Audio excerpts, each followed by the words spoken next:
এই খাবার হইলো আল্লাহর নিয়ামত, আর এই খাবার রে অপমানি করা মানে আল্লাহর রিজিককে অপমানি করা। আমি এমনও মানুষ দেখছি যারা 3 বেলা ঠিক মতো খাবার খাইতে পারে নাই, ডাস্টবিনের ময়লা খাবার খেয়ে তাদের জীবন পার করছে। আপনারা সহজেই 3 বেলা খাবার পান বলে খাবারকে এত অপচয়, খাবারকে অপমান করলে আল্লাহ তাআলাও বেরাজ হয়।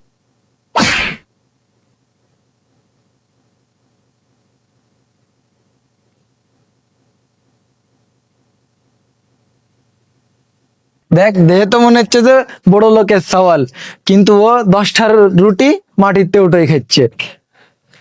রুটিটা মাটির থেকে উঠাই খাইছি বলে আপনারা ঠাট্টামি করতেছেন, অনেক হাসাহাসি করতেছেন, অনেক মজা পাচ্ছেন না ভাই? তো কি করবো, হাততালি দেবো নাকি?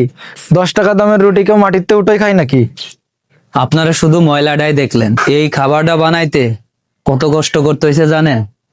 এই খাবারের জন্য কত মানুষ কত কষ্ট করে। ধরো মিয়া, এবার কিসের কষ্ট? টাকা দেখিনি আর খাই। টাকা দিয়ে হয়তো খাবার কিনতে পারবেন, অন্ন তৈরি করতে পারবেন না। একটা কৃষক রাত দিন হাড় ভাঙা পরিশ্রম করে এই খাবারের জন্য। আমাদের দেশে লক্ষ লক্ষ মানুষ আছে পরিবার ছেড়ে, আত্মীয় স্বজন ছেড়ে, বন্ধু বান্ধব ছেড়ে ওই দূর প্রবাসে গেছে শুধু এই খাবারের জন্য।